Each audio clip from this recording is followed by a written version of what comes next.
Halo Bapak Ibu, Saudara-saudari sekalian, bersama saya lagi Chandra Teja dari channel Kristen Ngakunya. Channel yang membahas kekristenan yang murni, terbebas dari klinik dan pemahaman yang melenceng.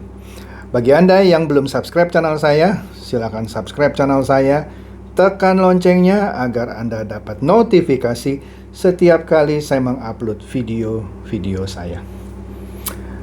Oke, pada kesempatan kali ini saya akan membahas lagi sebuah hal yang menarik.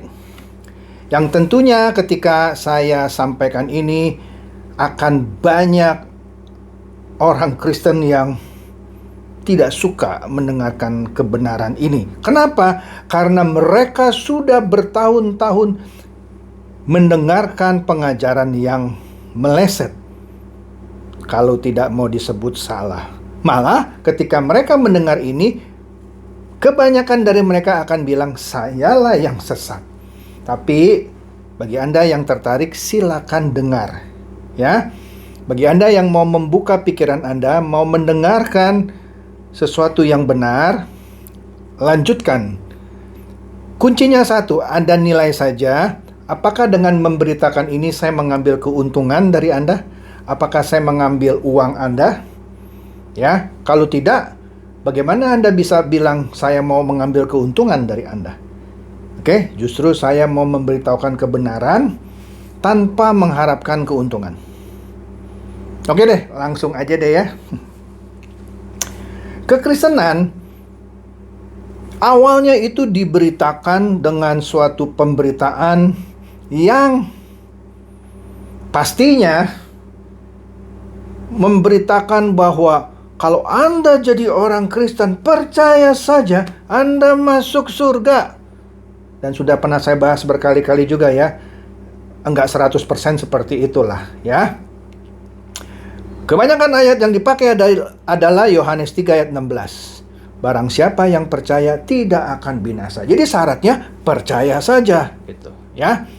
Padahal sudah saya terangkan juga, percaya itu apa? Percaya itu adalah melakukan perintah-perintah Tuhan. Nah, kita harus bedakan perintah Tuhan, kalau di perjanjian lama pakai huruf besar semua itu ya, dengan perintah Tuhan kepada kita umat perjanjian baru. Jadi kita harus bedakan perintah Tuhan kepada umat perjanjian lama dengan perintah Tuhan terhadap umat perjanjian baru. Tentu saja umat perjanjian baru tidak disuruh melakukan perintah yang seperti diminta Tuhan kepada umat perjanjian lama. Misalnya harus sembelih kambing lah, merpati lah, atau apa jika berbuat dosa. Itu sudah dibatalkan. Karena hukum Taurat itu ya tidak berlaku lagi buat umat perjanjian baru. Tapi mereka yang mau tetap tunduk terhadap hukum Taurat, ya silakan. Ya, seperti mungkin orang-orang Yahudi yang ada di Israel, mereka masing menjalankan hukum Taurat, ya mereka harus melakukan korban sembelihan seperti itu. Ya, tetapi tidak bagi orang Kristen. Waduh, itu gereja itu kalau ada sembelih-sembelih binatang itu darah berceceran di mana-mana itu ya. Nah, itulah yang namanya ketentuan hukum Taurat. Ada 600 lebih yang sudah dibatalkan. Jadi yang diminta oleh Tuhan kepada umat perjanjian baru, lihat saja kita perjanjian baru. Apakah perjanjian lama itu nggak berlaku, Pak, untuk orang Kristen sekarang? Begini loh, kita mempelajari hikmat dari perjanjian lama. Tetapi tidak semua perintah di situ yang harus tetap Anda lakukan. Misalnya apa? Ya tadi menyembelih binatang, ya, untuk penebus salah, penebus dosa, dan macam-macam gitu ya. Kalau wanita haid tidak boleh ikut ibadah. Nah, sekarang Anda haid masuk gereja juga nggak masalah kok. Karena itulah hukum Taurat yang sudah dibatalkan. Kan hukum Taurat tidak ditiadakan, Pak. Masih ada, betul, hanya untuk mereka yang mau. Yaitu orang-orang Yahudi yang ada di Israel. Nah, kita masuk nih mengenai persepuluhan. Orang Yahudi pun yang disuruh melakukan persepuluhan sekarang tidak bisa melakukannya karena salah satu syaratnya harus ada bait Allah. Jadi ada perintah hukum Taurat yang tidak bisa dilakukan oleh umat Yahudi adalah memberikan persepuluhan karena salah satu syaratnya harus ada bait Allah. Lah, orang yang diberi mandat untuk melakukan hukum Taurat saja tidak bisa melakukannya. Kenapa Anda, orang Kristen yang sebenarnya sudah dimerdekakan dari kutuk hukum Taurat, masih mau melakukan persepuluhan? Saya bukan mengajarkan Anda untuk tidak memberi. Berkali-kali sudah saya ajarkan. Anda tetap harus memberi untuk pekerjaan Tuhan. Tetapi, saya dengan tegas katakan kalau ada pendeta yang tetap mendoktrin Anda, jika Anda tidak bayar persepuluhan, maka Anda akan dilaknat Tuhan, Anda tidak masuk surga, rezeki Anda seret dan segala macam. Saya kasih tahu itu pendusta. Kasih tahu saja, Pak Chandra yang kasih tahu. Ya, Tuhan Yesus tidak minta itu. Anda lihatlah di Alkitab Perjanjian Baru. Kapan Tuhan Yesus tarik persepuluhan? Tidak ada. Kenapa? Tuhan Yesus bukan orang Lewi, dia dari Bani Yehuda. Kalau dia tarik persepuluhan, dia akan cepat naik ke kayu salib. Oke? Cari juga dari 12 murid-muridnya siapa yang bayar persepuluhan? Tidak ada. Karena tidak ada dari mereka yang petani atau peternak. Yang membayar persepuluhan pada waktu itu adalah petani dan peternak. Dan masing banyak lagi. Anda lihat lagi lah channel saya, ada 29 episode. Ini saya singkat-singkat saja ya. Kemudian, apa lagi? Tuhan Yesus memberikan persepuluhan nggak? Tidak juga, karena dia juga bukan petani dan bukan peternak. Jadi Tuhan Yesus tidak pernah memberikan persepuluhan. Kalau ada, tolong kasih tahu saya ayatnya di mana. Jadi jelas ya, orang Kristen tidak lagi diajarkan memberikan persepuluhan. Tapi kenapa Pak? Gereja-gereja itu getol sekali mengajarkan persepuluhan. Banyaklah alasan. Yang paling memalukan adalah mengancam jemaat tidak masuk surga. Karena katanya persepuluhan adalah portal surga. Kalau Anda tidak bayar, Anda tidak dibuka pintu portal surga. Padahal ketika dia merekrut anggota gereja baru, dia dengan getol pakai Yohanes 3:16. Percaya maka akan selamat. Tapi begitu sudah jadi anggota gereja, dipalak dengan persepuluhan. Mohon maaf saya pakai kata kasar ya. Dipalak gitu. Jadi Anda mengajarkan, kalau Anda pendeta dan mendengarkan video saya ini, ajarkanlah cara mereka memberikan persembahan sesuai perjanjian baru. Baca 2 Korintus 9 ayat 7. Memberi dengan sukarela, sukacita, tanpa paksaan dan tekanan. Kalau Anda paksa-paksa orang untuk bayar persepuluhan dengan ancaman tidak masuk surga, Anda melanggar 2 Korintus 9 ayat 7. Sudah mulai cerdas. Nah, ada lagi, kalau saya baca ya di Alkitab kita ya, saya ambil Yohanes 10 ayat 11 deh ya. Yohanes 10 ayat 11 bilang, "Akulah gembala yang baik. Gembala yang baik memberikan nyawanya bagi domba-dombanya." Nah, gembala sidang pun harus sama, memberikan nyawanya bagi domba-dombanya. Bukan mengambil nyawa dombanya, memberikan nyawanya. Pak, bagaimana Pak gembala ngambil nyawa dombanya? Iya, diperas itu. Ya, kalau nggak bayar persepuluhan, terkutuk kamu ya. Rezeki kamu seret. Wah, aduh.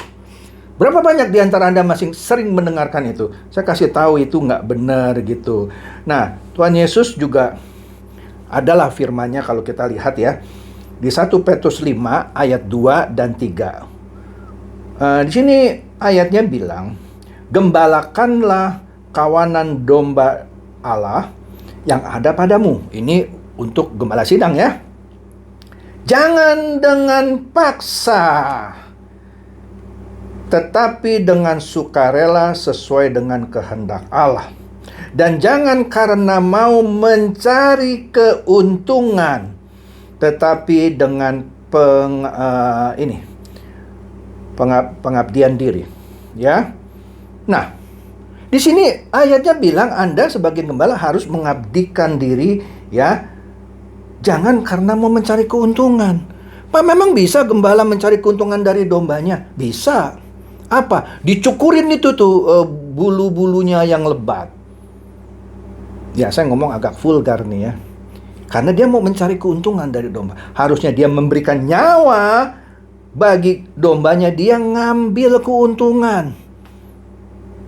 Bagi saya, pendeta yang suka mengancam jemaatnya untuk memberi persepuluhan, kalau tidak akan terkutuk dan segala macam, itu jelas-jelas mau mengambil keuntungan. Ya. Kemudian ayat 3-nya, 1 Petrus 5 ayat 3, janganlah kamu berbuat seolah-olah kamu mau memerintah atas mereka. Kamu cuma menggembalakan, bukan kamu mau memerintah atas mereka yang dipercayakan kepadamu. Tetapi hendaklah kamu menjadi teladan bagi kawanan domba itu. Jadi kalau Anda masing suka pelintir-pelintir ayat, apalagi menggunakan ayat-ayat persepuluhan hanya untuk memperkaya diri, sangat terkutuklah Anda. Karena Tuhan Yesus tidak pernah mensyaratkan persepuluhan untuk masuk surga. Ya, lah saya rela kok Pak. Oh monggo kalau Anda rela ya. Tapi saya kasih tahu, rela Anda itu karena apa? Karena pengajaran yang salah, karena takut Anda tidak masuk surga, atau karena supaya Anda mau diberkati berlipat-lipat ganda. Anda berarti ada pamrih itu memberikan persembahan supaya tidak masuk neraka, ya, supaya dapat berkat melimpah, tingkap-tingkap langit dibukakan seperti Malaiki 3 ayat 10 itu gitu kan. Tingkap-tingkap langit dibuka di ayat Malaiki 3:10 itu bercerita mengenai kultur Israel yang agraris. Kalau mereka benar, mereka kalau tidak berpersepuluhan, tingkap-tingkap langit ditutup. Hujan tidak turun, jadi tanaman mati semua. Karena kenapa? Mereka harus melaksanakan hukum Taurat itu, yaitu mempersembahkan persepuluhan. Itu pun bukan uang. Masa masih nggak jelas gitu ya? Kok masih berani gitu mengajarkan dan mengancam domba-domba Allah, ya, supaya bayar persepuluhan kalau mau masuk surga? Itu kan mau mencari keuntungan, ya. Jadi, inilah beda gembala yang benar dengan gombala. Gembala yang benar memberikan nyawanya bagi domba. Gombala itu yang suka menggombali domba-domba Allah. Wah, tenang, Tuhan akan memelihara perekonomianmu. Tuhan akan memberikan rezeki berlimpah atas usahamu di restoran anu dan seterusnya dan seterusnya. Jadi ibadahnya itu hanya bercerita mengenai berkat, tapi tidak mengajarkan tanggung jawab bagi jemaatnya. Yang diajarkan cuma beri, tapi jemaatnya tidak dididik untuk merubah perilakunya yang buruk, yang tidak disukai Tuhan, menjadi perilaku yang disukai Tuhan. Yang diajarkan adalah beri, uang, beri persepuluhan, buah sulung, dan segala macam. Tapi berita salib itu nggak pernah diberitakan. Inilah gombala. Gembala yang benar memberikan nyawanya. Dalam hal ini, memberitakan kebenaran yang sesungguhnya tanpa pamrih. Sedangkan gombala itu mencari keuntungan dari domba-domba yang dipercayakan kepadanya. Jika Anda seorang gembala, jadilah gembala yang benar. Jangan jadi gombala. Oke, demikian saja. Semoga ini mencerdaskan dan mencerdaskan Anda semua. Silakan share video saya ini kepada teman-teman, sahabat, atau kerabat supaya mereka tambah cerdas dan tercerahkan. Seperti biasa, Shalom.